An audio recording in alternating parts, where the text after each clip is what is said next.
Assalamualaikum warahmatullahi wabarakatuh. Perkenalkan, nama saya Hana Aulia Zara dari SMA Negeri 26 Jakarta, kelas 12 IPA 3, dan kali ini saya akan menjelaskan mengenai kelainan genetik dan golongan darah. Yaitu kelainan genetik berisikan membahas tentang tautan autosom, yaitu letal dan non-letal, yang dimana letal tersebut ada dominan, letal dominan, dan letal resesif, lalu juga ada non-letal dominan, dan non-letal resesif.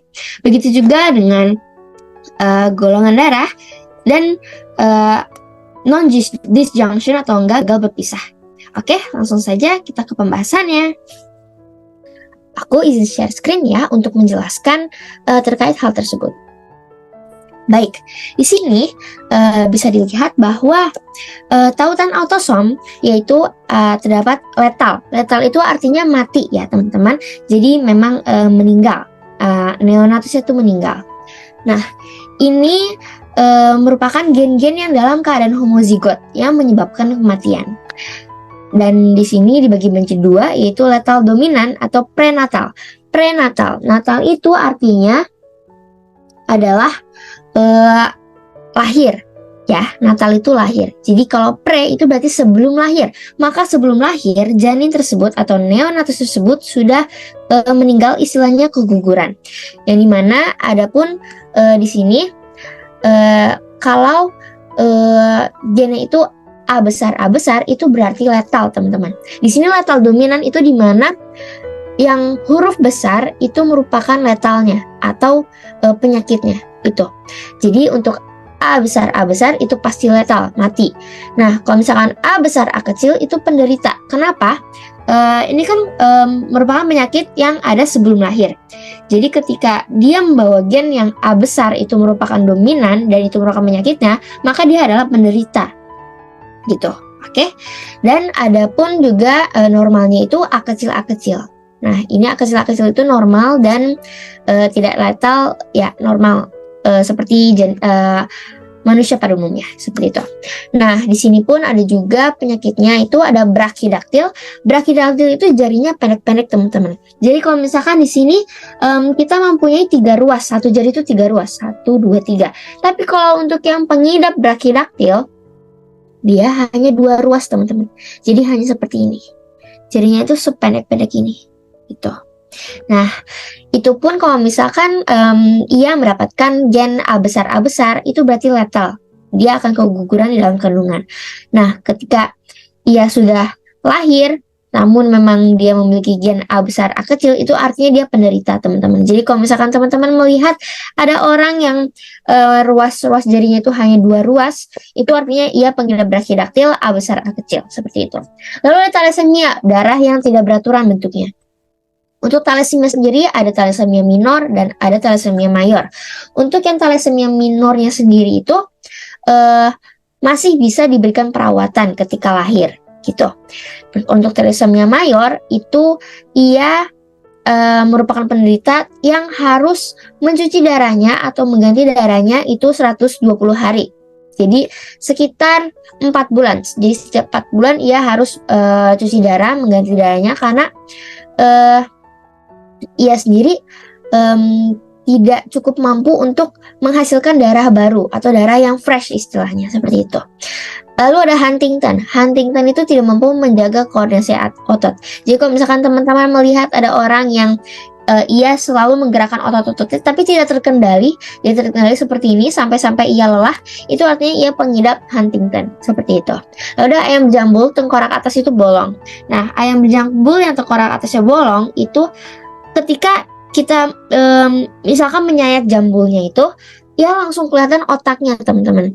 Dan ini ayam ini sangat rentan terhadap kematian. Jadi kalau misalkan dia baru lahir dan itu merupakan penderita ayam berjambul, maka ia tidak akan hidup lama, gitu teman-teman. Lalu ada tikus kuning.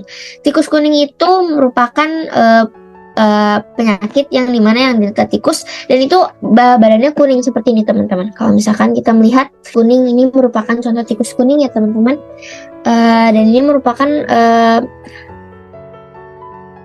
penyakit yang sangat rentan terhadap kematian dan ia akan letal atau mati prenatal sebelum lahir. Ayam creeper.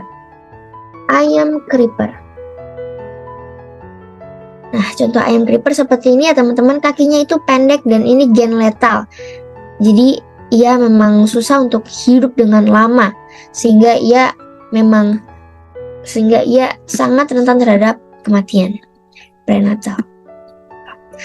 Oke, lanjut kita ke lethal recessive atau postnatal. Kalau postnatal itu berarti setelah lahir, dan penyakit ini pastinya diderita oleh orang-orang yang setelah lahir. Oke? Jadi adapun di sini recessive itu, nah kebalikannya teman-teman. Kalau recessive itu berarti non dominan, yang dimana letalnya ini terdapat pada gen yang tidak dominan atau yang kecil hurufnya. Jadi sini kalau di sini A besar letal, berarti di recessive adalah A kecil yang letal. Lalu di sini ada A besar A kecil, itu normal karir. Kenapa normal karir? Kenapa nggak penderita? Ia hanya pembawa penyakit tersebut untuk keturunannya nanti. Itu yang dimaksud karir, pembawa. Kenapa seperti itu? Karena di sini yang letal itu A kecilnya teman-teman, sedangkan yang dominannya itu yang normal. Jadi ketika kita normal, tapi kita punya gen sedikit gen, yaitu A kecilnya, yaitu penyakitnya, itu berarti kita hanya pembawa. Kita bukan penderita, namun pembawa untuk keturunan kita selanjutnya, seperti itu. Lalu di sini ada A besar itu normal, seperti itu teman-teman. Kalau lethal recessive, postnatal. Contohnya itu ada ichthyosis, yaitu koko merah TikTok. Kalau misalkan kalian bisa lihat mukanya seperti ini. Lalu ada siklemia itu adalah eritrosit yang bulan sabit. Jadi seperti ini teman-teman. Eritrosit bulan sabit. Nah, eritrositnya ini tidak bulat sempurna teman-teman. Ia seperti bulan sabit seperti ini gitu. Nah, itu siklemia, dan itu hanya normal karier teman-teman. Tuh. Terus ada sapi bulldog, kakinya pendek. Kalian tahu kan sapi sebesar apa? Nah, ketika kakinya pendek itu membuat ia jadi susah berjalan, susah beraktivitas, karena beban dari badannya, tubuhnya itu tidak seimbang dengan kekuatan kakinya, seperti itu. Lalu ada kelinci pelger, dan selanjutnya ada albino pada jagung. Kenapa albino pada jagung itu letal? Kenapa bisa letal? Kenapa? Karena tumbuhan itu membutuhkan fotosintesis teman-teman. Jadi ketika jagung itu mengidap albino yang warna putih, semuanya albino itu identik dengan warna putih, maka ia tidak bisa berfotosintesis, sehingga ketika ia tumbuh besar, ia tuh letal, mati, karena tidak dapat bertumbuh dengan lama lagi, sehingga tidak bisa fotosintesis dan letal. Seperti itu teman-teman. Oke, lanjut ke pembahasan berikutnya, yaitu non-letal. Non-letal ini juga dibagi dua ya teman-teman, yaitu dominan dan resesif. Untuk dominannya, yaitu A besar sebagai penderita, A besar A kecil tetap sebagai penderita, dan A kecil itu sebagai normal. Nah, contohnya ini polidaktil. Kalian pasti pernah melihat video-video di channel lain seperti Instagram atau YouTube atau TikTok, yang dimana di sini jempolnya itu ada dua teman-teman. Jadi sini ada kecil di sini. Nah, itu polidaktil teman-teman. Atau mungkin yang jarinya ada 6 atau ada 5 lebih. Intinya ada 5 lebih dan tidak normal. Itu penderita, dan itu non-letal. Tidak ada yang mati karena penyakit tersebut. Oke? Lalu ada sindaktil. Jarinya itu menempel seperti ini teman-teman. Jarinya nempel seperti ini. Atau seperti ini. Atau seperti ini. Pokoknya ada yang nempel. Dan itu penderita saja, dan bisa dioperasi teman-teman, operasi black ini bisa gitu. Lalu ada hipertensi darah tinggi. Taisah itu merupakan penyakit generatif yang hanya diderita orang Yahudi yang mengalami perkawinan incest atau perkawinan saudara. Jadi memang dalam budaya Yahudi itu hanya menikahi sesama Yahudi, sehingga ketika Yahudi dan Yahudi lain itu saudaraan dan incest, itu maka adanya terjadi penyakit generatif pada sistem saraf yang bernama taisah ini teman-teman. Nah, untuk yang non-letal resesif sekarang. Untuk yang letal resesif sama seperti yang sebelumnya, bahwa kalau yang dominan A besar lah yang penderita. Tapi kalau resesif, A kecilnya lah yang penderita. Lalu A kecil penderita, tapi A kecil normal karier. Seperti yang saya katakan pada umumnya, pada sebelumnya, yaitu A kecil itu berarti A besarnya itu normal teman-teman. Lalu ada gen yang kecil sedikit di tubuh kita. Nah, ini penderita teman-teman, tapi kalah sama yang A besar yang normal, sehingga kita menjadi pembawa saja, pembawa untuk keturunan kita selanjutnya, seperti itu. Lalu ada A besar itu normal. Nah, resesif ini hanya penyakit yang umumnya di SMA itu hanya albino dan non-tester. Non-tester itu buta rasa, sehingga lidahnya itu tidak bisa mengecap atau mengindra rasa-rasa dari makanan atau mungkin minuman, seperti itu. Nah, oke, lanjut ke pembahasan selanjutnya, itu golongan darah. Golongan darah, saya akan mempresentasikan ini. Oke, ini adalah catatan saya mengenai golongan darah. Nah, golongan darah di sini itu yang kita tahu ini ada A, ada B, ada AB, dan ada O. O itu sebenarnya tidak disebut dengan O, tapi nol gitu. Tapi di masyarakat kita sering menyebutnya itu sebagai nol, O gitu. Jadi yaudah kita ikuti saja O. Oke, sebutnya O. Nah, di sini sistem A, B, O. Nah, kalau golongan A, antigen itu merupakan yang berada di darah tersebut. Gennya kita berarti antigen, berarti aglutinogen, berarti kita memiliki antigen A. Misalkan nih aku golongan darahnya A, berarti aku punya antigen A. Tapi aku anti sama B, aku nggak bisa kalau sama B, karena aku punya antibody B, jadi aku harus jauh-jauh sama B gitu. Jadi ketika misalkan nih ada aku butuh donor darah, aku golongan darahnya A, tapi aku nggak bisa dapat darah dari B. Kenapa? Karena aku punya antibody B, sehingga tubuh aku itu tidak menerima darah B ini. Kalau misalkan aku secara tidak sengaja aku menerima darah B, aku terjadi penggumpalan darah namanya aglutinasi. Aglutinasi ini sangat bahaya teman-teman, karena ketika kita salah donor darah, kita salah golongan darah, salah antibody, dan dimasukkan kepada golongan darah yang tidak sesuai, maka terjadi aglutinasi atau penggumpalan dan menyebabkan pecah pembuluh darah, lalu ada pecahnya jantung, lalu langsung ke otak dan istilahnya meledak teman-teman. Jadi langsung mati seperti itu. Dan banyak sekali beberapa kejadian kesalahan seperti itu di beberapa tenaga kesehatan. Nah, genotip dari golongan A ini ada IAIA atau IAIO. Lalu untuk B-nya sama seperti itu, B tapi tidak bisa mendapatkan darah dari A. Lalu di sini genotipnya ada IBIB atau IBIO. Lalu di sini ada AB, A sama B, berarti dia punya dua nih, ada A dan B. Nah, antibodinya nggak ada karena dia bisa menerima darah dari B, dia bisa menerima darah dari A, dia pun bisa menerima darah dari O atau 0 gitu. Jadi dia itu merupakan resipien universal. Nah, di sini genotipnya itu ada IA dan IB, IAIB gitu. Lalu ada golongan O atau golongan 0.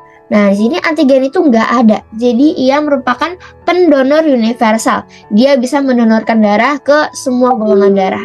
Boleh A, boleh B, boleh AB, boleh O. Boleh sesama 0 juga boleh.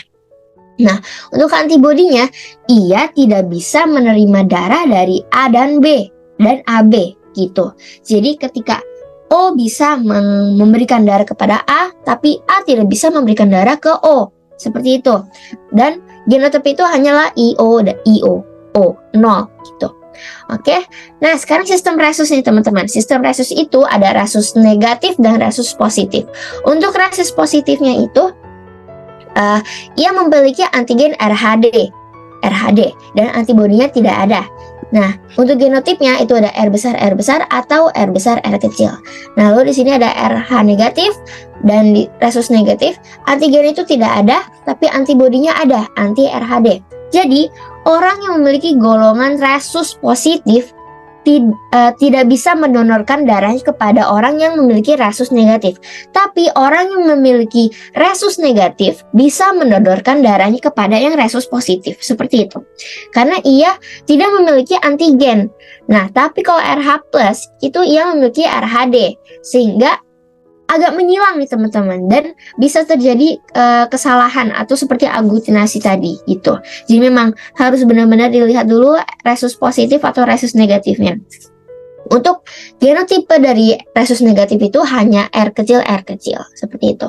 Jadi memang bahasa istilahnya itu yang satu dominan satu resesif. Yang resesif bisa ke dominan tapi yang dominan tidak bisa ke resesif seperti itu. Itu merupakan pengandaian dari resus negatif dan positif. Nah, oke, untuk perhitungannya nih teman-teman, perhitungannya itu misalkan nih seorang ayah mempunyai resus positif dan seorang ibu yang memiliki darah B itu mempunyai resus negatif.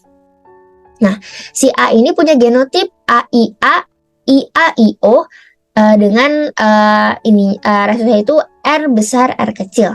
Lalu yang ini B resus negatif itu ada IBIO dengan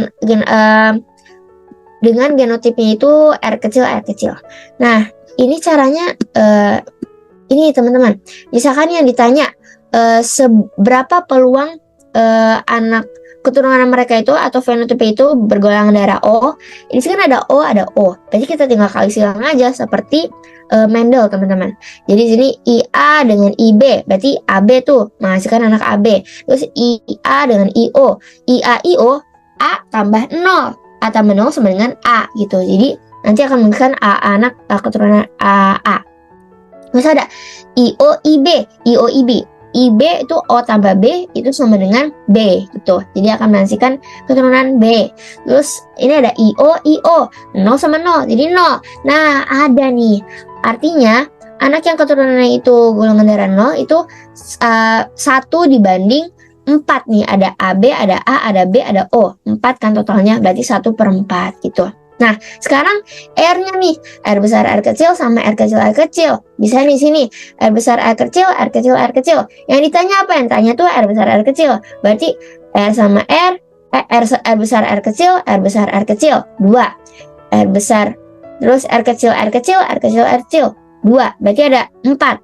Nah, berarti 2/4. Karena yang ditanya itu R besar R kecil. Berarti yang R besar R kecil itu ada 2. Berarti 2/4 sebenarnya 1/2. Terus tinggal dikali deh 1/4 dikali 1/2 sama dengan 1/8. Seperti itu teman-teman untuk menghitung golongan darah. Oke, sekarang lanjut yuk ke gagal berpisah atau non-disjunction. Terjadi pada meiosis dalam anafase 1 dan anafase 2. Oke, ingat ya teman-teman bahwa fase anafase itu merupakan fase yang dimana kromatid itu pada menuju kutub-kutub yang berlawanan. Satu kutub atas, satu kutub bawah. Kita bisa melihat contoh non-disjunctionnya ini. Nah, ini contohnya nih teman-teman. Oke, gonosom ini. Kalian tahu kan kalau misalkan perempuan itu XX, lalu kalau yang laki-laki itu XY, ada Y-nya. Nah, normalnya kalau ini XX itu tersusun dari kromosom X dan kromosom X. Lalu di sini juga XY itu tersusun dari kromosom X dan kromosom Y. Tapi ada kasus yang ada O-nya, 0-nya. Yang mana X itu X, tapi ini malah jadi X sama XX gitu. Terus ataupun juga ini ada 0 jadi XO sama X gitu. Terus ada ini X juga, ada XO Y gitu. Jadi ini XO ini Y gitu. Terus ada Y, ini Y sama Y, nggak ada X-nya gitu. Nah, ini merupakan contoh-contoh sindromnya atau efek dari non-disjunction.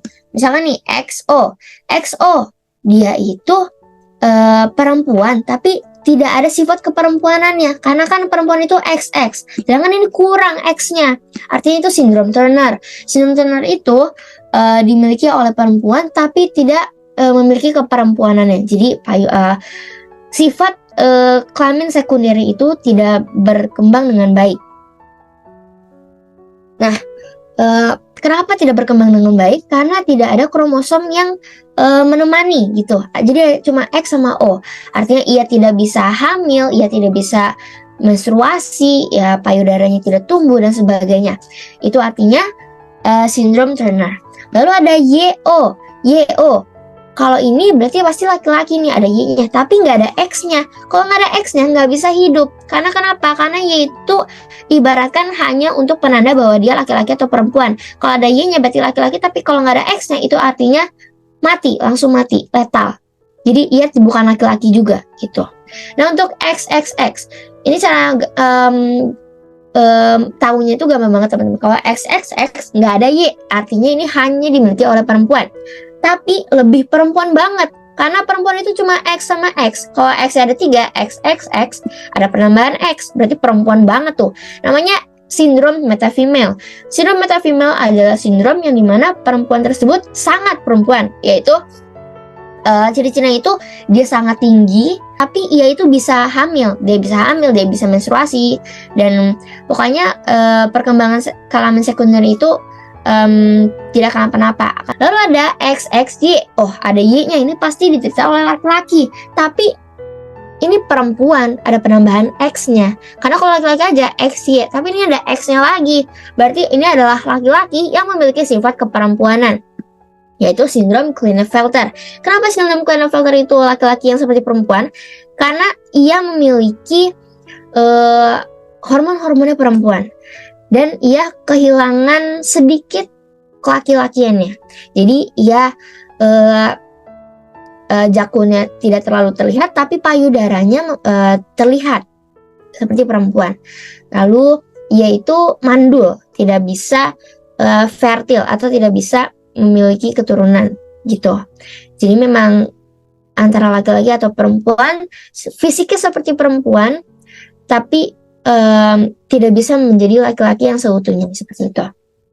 Atau ada X, Y, Y. Ada Y-nya nih teman-teman, tapi Y banget, laki banget, ini berarti ada penambahan Y-nya. Yaitu ada sindrom Jacob. Sindrom Jacob ini hanya diderita oleh laki-laki, dan biasanya ini diderita oleh kalangan luar negeri. Kenapa? Karena ini bertubuh tinggi, jerawatan banyak, lalu memiliki IQ yang cerdas atau yang tinggi, tapi sayangnya ia psikopat teman-teman.